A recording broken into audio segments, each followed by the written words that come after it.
Hey folks, how you doing? Papa Joe here. Going to talk to you a little bit about running your loads. Now, of course, this don't apply to everybody because it depends on what kind of situation you're in. But for the most part, it will count for everybody. I was talking to a relatively new driver.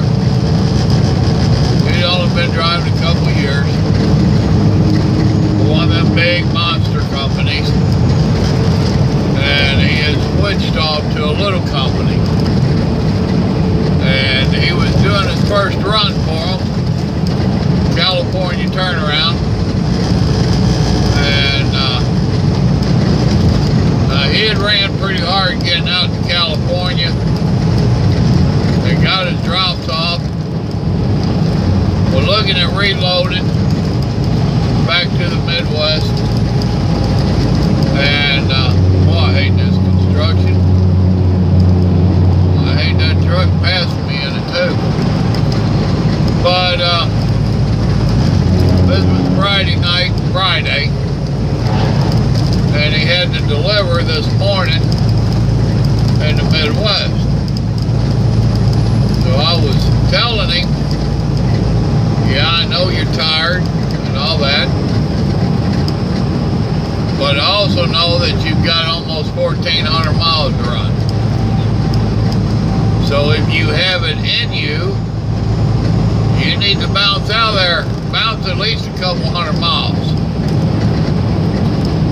Then get up in the morning, get your decent night's sleep, get up in the morning and get going.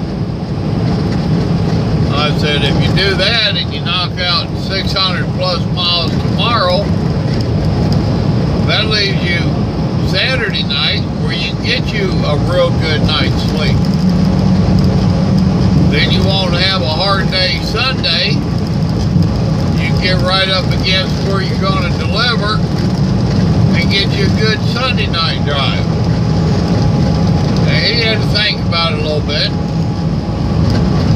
but that's what he wound up doing. He didn't bounce a couple hundred miles, but he bounced well over 100. He got from LA to Barstow, or in that area, and he camped out. Got up next morning, took off, and knocked out almost 700 miles Saturday, which gave him a real short day yesterday. So he still got him a decent night's sleep. Got up and had him a breakfast and took off and got right next door to where he had to be plenty early yesterday evening. Still found parking. Now I tell you that because I have seen the other extreme of it. I've seen where they trash around because they have 3 days to go 1,500 miles. So they trash around the first day, then they get up on that second day and they find themselves under the hammer and they gotta go. Then they have some kind of issue along the way, a flat tire, load issues, whatever, and now you're really under the hammer. Well, you messed around too long and now you don't have that oops time built in there. Yes, I used to do that kind of stuff. My biggest problem was leaving the house. Had the wife and 3 kids there, and I just really didn't want to leave the house. The hardest part is getting started. And I love so many times under the hammer where I didn't even have time to sleep and I got 1,500 miles to go or more. I finally wised up and quit that.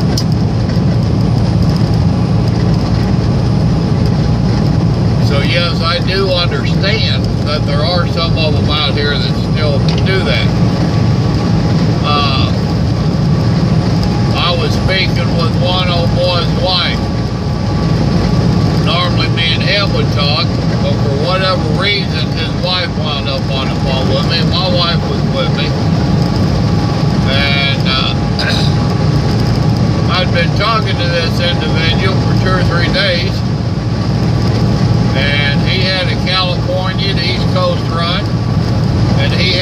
buddy who lived in Phoenix, and they give him like 5 days to run from California to the East Coast. That's enough time in the slowest company truck. I mean, that's dispatching at about 55 miles an hour. And he trashed around for over 2 days in Phoenix, visiting with his buddies, smoking dope, drinking beer, whatever they were doing. They were indulging in the dope, I know, smoke. And he finally drug his ass out of there, and now he's got to hammer. That's when I called him and wound up talking to his wife, or significant other. And she commenced to telling me how that company always dispatched him like a team. Look at this load he's on now. He ain't got time to make just because he runs like a team. Well, there's one thing that's never changed in my life, and that's me being point blank honest. And I said, hold your cookies. You cannot say that he was dispatched like a team on this. They didn't do it. Oh yeah, they did. I said, no, they didn't. I said, where did you spend Saturday and Sunday? Well, in Phoenix. I said, exactly. You should have been rolling. I said, any truck driver worth their salt know that you trash on the other end. You don't trash around on the beginning of your trip. You get your miles done. Then you trash on that end. Not on the beginning, on the end. Well, he had her just plumb convinced how hard and mean they were being on him, and it's crock of bull. So, you need to think about how you're running your loads. And I don't care how fast your truck is, it's irrelevant. You're going to be dispatched accordingly. Now, when you get loaded, are you one of these that, oh, well, now I need to stop at Walmart, now I need to stop over here and do my laundry, and I need to do this? If you are, you're screwing up. You get your load on, go. Haul tail. Get to the other end and do your laundry and go to Walmart, whatever you're wanting to do. So that fella that was asking me how long I sat around, what's normal for sitting around, like I told you in that video, that depends upon your lanes, depends upon your customers, it depends upon freight that you're hauling, and it depends upon how you're driving. That's just like what I'm doing now, this regional stuff.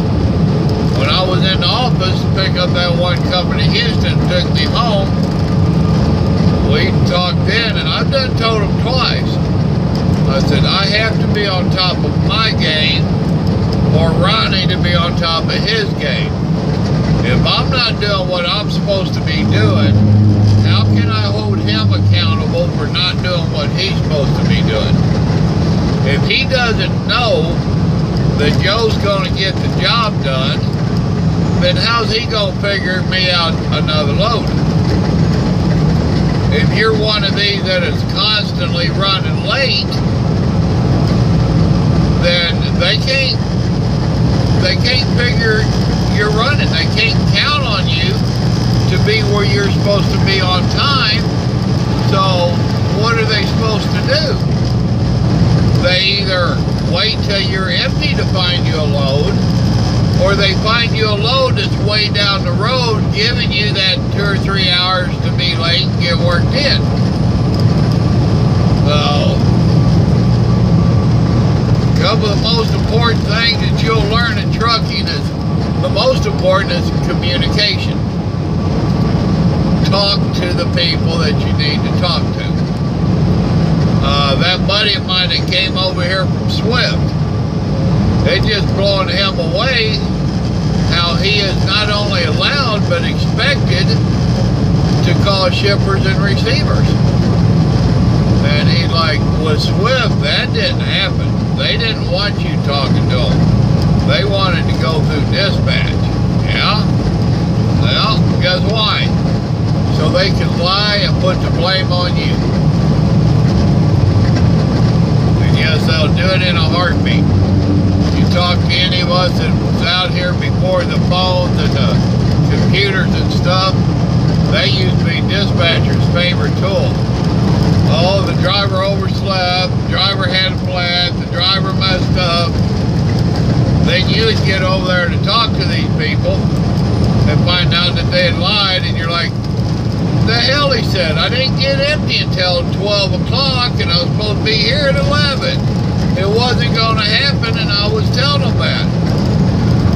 Well, that is why brokers have taken to, since we have cell phones now, brokers want to talk to the driver.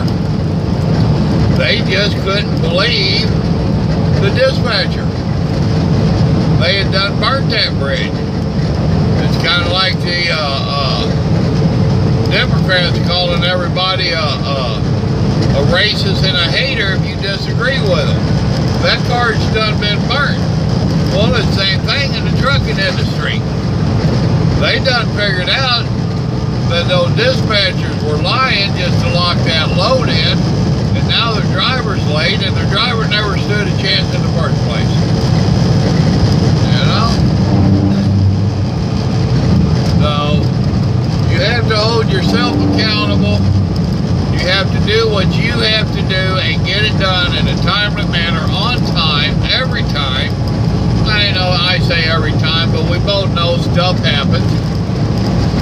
But when it does happen, you need to be calling people. And if you did not trash around on the front of your load and you got on across there and you are where you should be, not 1,000 miles away, if the way they dispatched you and they're looking at it and it says that you should be in Oklahoma today and you're still in Albuquerque, and now you're having issues and call, oh, I'm going to be late, I can't make Indianapolis, I've got truck problems or whatever, they're going to be raising that eyebrow and saying, well, you should have been in Oklahoma City by now. Why are you in Albuquerque? You're running a day late. Does that make sense? So you really need to think about how you run in your loads. And old school trucking says that you get the miles first. Actually, old school trucking said that we would run the run and then make the last logbook match it. It don't work that way no more for most of us. We got computer logs. So you need to be on top of your game, know what you're doing, and do it. If you're tired and burnt out and all this other stuff, just tell them, no, I want a day off. But don't just take the load and then be late. And then decide you need to do laundry and catch up on sleep and day and then leave out tomorrow. It don't work that way. No. Alright, well, that's just a little bit of Papa Joe lecture for the day. By the same token, if you, yeah, I thought I was done. If you know where you're picking up, that's like me today.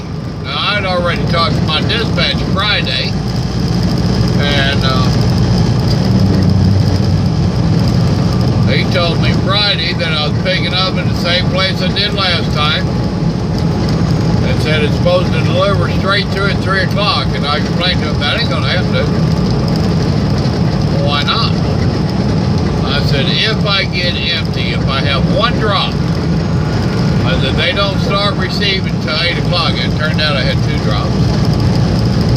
I said, I'll be lucky to be at the shipper by 9 o'clock. I said, if it takes them 1 hour to get me loaded, which is fast, and actually it took less than that. I said, that makes it 10 o'clock. I said, you're talking about 500 miles in 5 hours. My truck don't go that fast. Well, that's when he checked his paperwork. Oh, dude, I'm sorry. 3 o'clock Tuesday. Just bring it to the yard. We ain't gonna leave you sitting on it. All right, thank you. So I said, that being the case, I don't have to get up early. Because where I live, I'm a little over an hour away from any of my receivers, and we have a lot of them in Houston. So I'm a little over an hour anyway, anywhere I'm going. So either I go in the night before, or I have to get up way early in the morning and start my 14-hour clock way too damn early. And besides that, I don't like getting up early anyway anymore.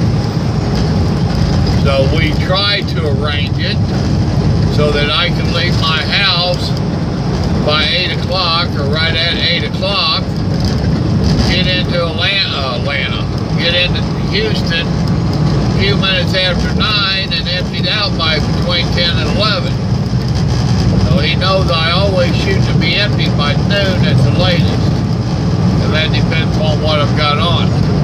But I communicate with him. I let him know. Just like he let me know what was going to happen next. So I got down there and kicked 2 loads off. Before I even get to the first one, I'm getting a text from him saying that the broker's asking me to run this over to the delivery 10 o'clock tomorrow morning. Which ain't a big deal. Alright, cool, I'll do it. Communication.